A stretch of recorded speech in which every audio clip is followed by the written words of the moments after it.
कहानी की शुरुआत में हम विल नाम के एक साइंटिस्ट को देखते हैं जो अल्जाइमर नामी बीमारी का इलाज ढूंढ रहा था, क्योंकि उनके पिता भी अल्जाइमर बीमारी के शिकार थे। विल का उसके पिता के अलावा इस दुनिया में और कोई नहीं था, इसीलिए वो हर हाल में अल्जाइमर नामी बीमारी की दवा बनाना चाहता था। अल्जाइमर एक ऐसी बीमारी है जिसमें धीरे धीरे मरीज की याददाश्त कमजोर होने लगती है और एंड में वो इंसान अपना नाम तक भूल जाता है। अब विल का इस दुनिया में अपने फादर के अलावा और कोई था भी नहीं, इसलिए वो अपने फादर को खुद से दूर होते नहीं देख सकता था। विल दिन रात मेहनत करके फाइनली एक दवा बना लेता है, लेकिन सबसे पहले इंसान पर इस दवा को टेस्ट करना एक रिस्की काम था, इसलिए ये दवा सबसे पहले एक फीमेल चिंपैंजी पर टेस्ट किया जाता है और जो रिजल्ट सामने आया उसने सबको हिलाकर रख दिया। इस दवा से वो फीमेल चिंपैंजी बहुत ज्यादा इंटेलिजेंट हो जाती है। विल जब उसकी इंटेलिजेंस देखता है तो उसे बहुत खुशी होती है और अब वो इस दवा को इंसानों पर इस्तेमाल करना चाहता है। विल सबसे पहले ये बात अपने सीनियर को बताता है और उसके बाद बोर्ड ऑफ मेंबर्स की एक मीटिंग रखी जाती है जहाँ पर वो अपनी प्रेजेंटेशन दे रहा होता है। विल की इस नई दवा से सबके सब बहुत खुश होते हैं क्योंकि इसके रिजल्ट्स बहुत ज्यादा पॉजिटिव थे। विल की प्रेजेंटेशन के दौरान दूसरी तरफ उस फीमेल चिंपैंजी को दिखाया जाता है जिसके ऊपर विल की दवा को इस्तेमाल किया गया था। वहाँ पर एक वर्कर आता है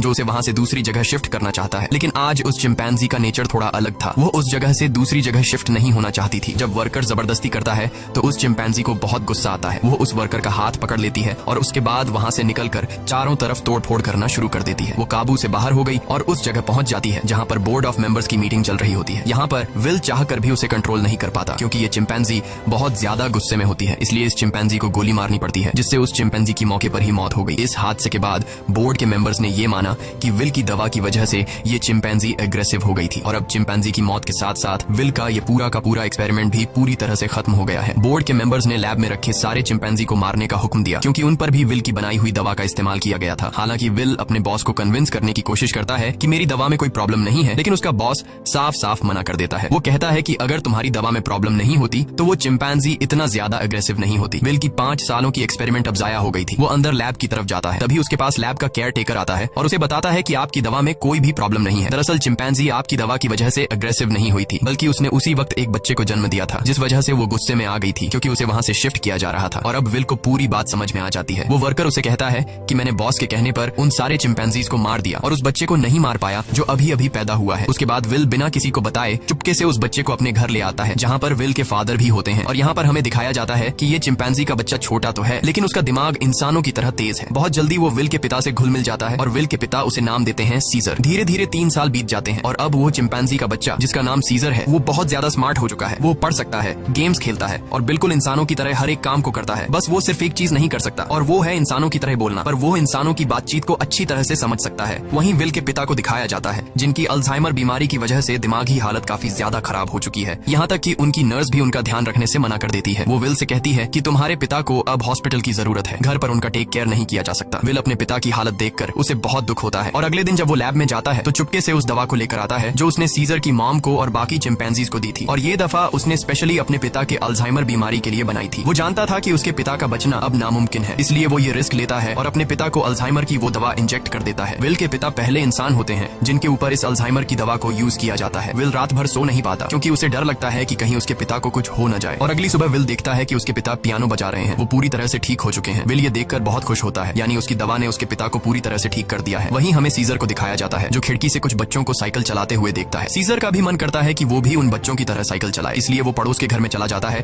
पर इस घर का मालिक बहुत ही खड़ूस इंसान था। वो सीजर को देख लेता है। अब वो सीजर को मारने के लिए बेसबॉल का बैट उठाकर उस पर हमला कर देता है, लेकिन उससे पहले कि वो उसे बुरी तरह से मारता यहाँ पर विल और उसके पिता सीजर को बचा लेते हैं। विल पड़ोसी को समझाने की कोशिश करता है कि ये सिर्फ खेलने की कोशिश कर रहा था, इससे तुम्हें कोई खतरा नहीं है। पड़ोसी कहता है कि ये मेरे बच्चों को नुकसान पहुंचा सकता है और अगर ये बंदर का बच्चा दोबारा यहाँ पर आया तो मैं इसे मार दूंगा। यहाँ पर सीजर के पैर पर चोट लग गई होती है, इसलिए विल उसे डॉक्टर कैरोलिन के पास ले जाता है और जब कैरोलिन उसका इलाज करती है तो उसे पता चलता है कि ये बहुत ज्यादा इंटेलिजेंट है क्योंकि सीजर विल से इशारों में बात कर रहा होता है। जल्द ही विल और डॉक्टर कैरोलिन की आपस में दोस्ती हो जाती है। कैरोलिन को सीजर बहुत पसंद आ जाता है, इसलिए वो विल के घर आना शुरू कर देती है जहाँ उसे पता चलता है कि सीजर हमेशा घर पर रहता है, उसे बाहर नहीं ले जाया जाता, इसलिए सीजर हमेशा खिड़की से बाहर देखता रहता है। कैरोलिन विल से कहती है कि हमें उसे बाहर ले जाना चाहिए। विल को ये आइडिया पसंद आया और अगले दिन विल और कैरोलिन सीजर को पास के एक जंगल में ले गए जिसका नाम रेडवुड है। वह खूबसूरत जंगल सीजर के लिए किसी जन्नत से कम नहीं था। सीजर को ये जगह बहुत पसंद आई और इसी तरह से 2 साल और बीत जाते हैं। अब विल और कैरोलिन एक दूसरे के साथ रिलेशनशिप में आ चुके हैं। सीजर भी अब बड़ा हो चुका है और ये लोग हमेशा उस जंगल में आते। एक दिन जब ये लोग रेडवुड जंगल में होते हैं तो वहाँ एक फैमिली आती है जिनके पास एक डॉग होता है जिसके गले में पट्टा बांधा गया होता है। वह डॉग सीजर पर भौंकने लग जाता है जिसे देखकर सीजर बहुत ज्यादा मायूस हो जाता है। सीजर इसलिए मायूस नहीं होता कि डॉग ने उस पर भौंका, बल्कि वो डॉग के गले में पट्टा देख लेता है और पट्टा तो उसके गले में भी विल ने बांधा था। वो विल से इशारे में पूछता है क्या मैं तुम्हारा कोई पालतू जानवर हूँ, जिस पर विल जवाब देता है नहीं, तुम पालतू नहीं हो, तुम मेरे बेटे हो। पर सीजर अब समझदार हो चुका था। वो अपने बारे में जानना चाहता था कि वो कौन है और कहां से आया है। इसलिए विल सीजर को अपनी लैब के बाहर ले जाता है और बताता है कि तुम्हारी मॉम यहाँ पर थी, हमने उसके ऊपर एक दवा का इस्तेमाल किया था और उसी दवा की वजह से आज तुम इतने ज्यादा इंटेलिजेंट हो। अब सीजर को अपने बारे में सब कुछ पता चल चुका है। इसके बाद ये लोग घर आते हैं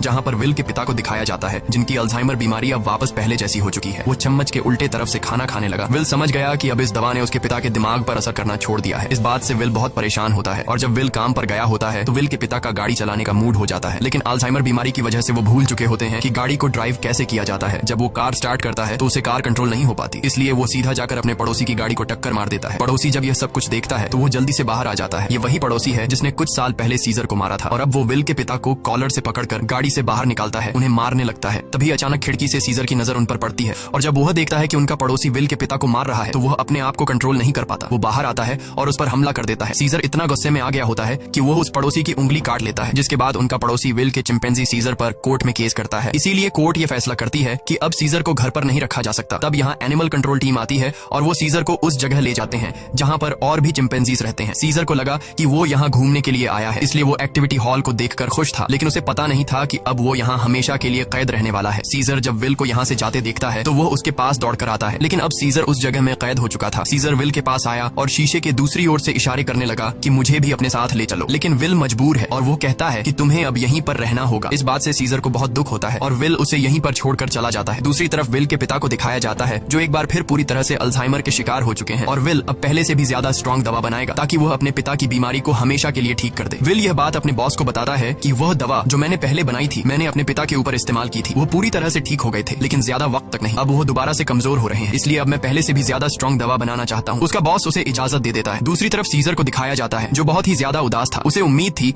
कि जल्द विल आकर उसे घर ले जाएगा। वो सामने की दीवार पर चौक से एक ड्राइंग बनाता है जो कि उस खिड़की का नक्शा था जिससे वो अपने घर से बाहर देखा करता था। वो अपने घर को बहुत ज्यादा मिस कर रहा था। इधर विल दिन रात कड़ी मेहनत के बाद वो दवा बना लेता है। अब इस दवा को एक चिंपैंजी पर यूज करने की तैयारी की जाती है और जब दवा को उसकी बॉडी में इंजेक्ट किया जा रहा होता है तभी प्रेशर की वजह से एक पाइप निकल जाता है। वहाँ पर उनका एक वर्कर होता है जिसका नाम फ्रैंकलिन है। दवा की कुछ गैस उसकी नाक के अंदर चली जाती है क्योंकि उसने मास्क नहीं पहना होता। हालांकि उस वक्त उस पर गैस का कोई असर नहीं पड़ता और यह लोग उस चिंपैंजी के बॉडी में दवा इंजेक्ट कर लेते हैं, जिसके बाद वो चिंपैंजी बहुत ज्यादा इंटेलिजेंट हो जाता है, यानी कि उनकी यह दवा भी कामयाब हो गई। इसके बाद विल और कैरोलिन सीजर से मिलने जाते हैं जिसे बहुत ही छोटे पिंजरे के अंदर कैद किया गया होता है। यहाँ पर सीजर के हाथ में चोट भी लगी होती है जिससे विल को बहुत गुस्सा आता है और वहाँ के गार्ड्स को धमकी देता है कि अगर तुमने इसके साथ कोई भी गलत सलूक किया तो मैं तुम्हारे इस जगह को बंद करवा दूंगा। विल के आने से सीजर बहुत खुश था क्योंकि वो समझ रहा था कि विल आज उसे घर वापस ले जाएगा, लेकिन विल उसे कहता है कि जब तक कोर्ट मुझे इजाजत नहीं देती मैं तुम्हें घर वापस नहीं ले जा सकता। जिसके बाद विल यहाँ से चला जाता है और सीजर बहुत ज्यादा उदास हो जाता है। उसे घर की बहुत याद आती है। यहाँ उसे गंदा खाना और जेल का स्टाफ उसके साथ बहुत बुरा सलूक करते हैं। जब विल अपने घर जाता है तो देखता है कि उसके पिता की हालत बहुत ज्यादा खराब है। वो उन्हें दवा देना चाहता है पर विल के पिता मना कर देते हैं। वो कहते हैं कि अब मेरा वक्त आ चुका है और उसके बाद विल के पिता की डेथ हो जाती है। विल अपने पिता की डेथ से पूरी तरह से टूट जाता है और अब सीजर के अलावा उसका कोई भी नहीं है। वो उसे अपना बेटा मानता है, इसलिए वो बहुत सारे पैसे लेकर उस जगह जाता है जहाँ पर सीजर को कैद किया गया है। वहाँ का जो हेड होता है विल उसे बहुत सारे पैसे देता है और कहता है कि मैं सीजर को अपने साथ ले जाना चाहता हूँ। उस जगह का हेड इतने सारे पैसे देखकर विल की बात मान जाता है। विल सीजर के पास आया और उसे अपने साथ चलने को कहा, लेकिन सीजर दरवाजा बंद कर देता है क्योंकि अब वो विल के साथ नहीं जाना चाहता। हालांकि सीजर को विल से बिछड़ने का दुख तो था, लेकिन अब वो किसी का पालतू बनकर जिंदगी नहीं गुजारना चाहता था। वो अपने साथ साथ उस जगह में बंद बाकी चिंपैंजीज को भी आजाद देखना चाहता था, जिसके बाद विल को लौटना पड़ता है। रात को उस जगह काम करने वाले एक लड़के के कुछ दोस्त यहाँ पर चिंपैंजीज को देखने के लिए आते हैं और जब इनमें से एक लड़का सीजर के पास आता है तो सीजर उसे पकड़कर अपनी तरफ खींचता है और उसकी जेब से चाकू निकाल लेता है। उस चाकू से सीजर रात को अपने सेल का गेट खोल लेता है। उसके बाद वो सेल से निकलकर चुपके से छत के रास्ते से होते हुए सीधा विल के घर पहुंच जाता है, जहां पर उसे वो नई दवा मिल जाती है जो विल ने अल्जाइमर के नए पेशेंट्स के लिए बनाई थी। और अब इस दवा को लेकर वापस वो उसी जगह आ जाता है जहां पर बाकी चिंपैंजीज को कैद किया गया है और वहां पर उस दवा को खोल देता है जिससे सारी की सारी गैस चिंपैंजीज इनहेल कर लेते हैं। जिसके बाद सब के सब चिंपैंजीज सीजर की तरह इंटेलिजेंट हो जाते हैं। उनके अंदर सोचने समझने की शक्ति आ जाती है और सीजर का पहला मिशन भी यही था कि सब चिंपैंजीज मेरी तरह इंटेलिजेंट हो जाएं, तभी हम सब इस जगह से भाग पाएंगे। और वो ऐसा करने में कामयाब हो गया। लेकिन दूसरी तरफ फ्रैंकलिन, जिसका गलती से वो गैस नाक के जरिए अंदर चली गई थी, उसकी डेथ हो जाती है। इसका मतलब ये है कि यह दवा सिर्फ चिंपैंजीज पर असर करती है और इंसानों को यह दवा मार देती है। वहीं सीजर को दिखाया जाता है जो अब बाकी चिंपैंजीज के साथ उस जगह से भागना चाहता है, लेकिन तभी वहाँ का एक वर्कर जो सब चिंपैंजीज को बहुत टॉर्चर किया करता था वो आ जाता है और जब वो अपनी करंट वाली स्टिक से उन्हें करंट लगाने की कोशिश करता है तो सीजर उसका हाथ पकड़ लेता है। वो कहता है कि अपने गंदे हाथ मुझसे दूर रखो और यहाँ पर पहली बार सीजर बोलता है नो। इसके बाद सीजर उसे पंच मारकर वहीं पर गिरा देता है और बाकी सब चिंपैंजीज को आजाद कर देता है। वो वर्कर उठकर एक बार फिर से अपनी इलेक्ट्रिक स्टिक लेकर उनकी तरफ बढ़ता है, लेकिन सीजर उस पर प्रेशर से पानी खोल देता है जिससे उसे करंट लगने से उसकी मौत मौत हो जाती है। इसके बाद सीजर सब चिंपैंजीज को लेकर पास के एक जू में पहुंच जाता है। वो वहां के सभी चिंपैंजीज को आजाद करके अपनी टीम में शामिल कर लेता है और अब ये सब के सब विल की लैब में पहुंच जाते हैं। वहां पर भी बहुत सारे चिंपैंजीज होते हैं, ये उन्हें भी आजाद कर देते हैं और अब इन सब की एक टीम बन चुकी है। वहीं विल, जिसे सीजर की बहुत ज्यादा याद आती है, वह उस जगह कॉल करता है जहां पर सीजर को कैद कर रखा गया था, पर उसका कॉल कोई रिसीव नहीं करता। इसलिए वह जल्दी से कैरोलिन के साथ वहां पर पहुंच जाता है। वो देखते हैं कि यहाँ पर तो एक भी चिंपैंजी मौजूद नहीं। तभी उन्हें एक जख्मी वर्कर दिखाई देता है। विल उससे पूछता है कि यहाँ पर क्या हुआ। वह बताता है कि तुम्हारा सीजर सबको अपने साथ ले गया और वह पहली बार बोला भी था। ये सुनकर विल बहुत ज्यादा परेशान हो जाता है।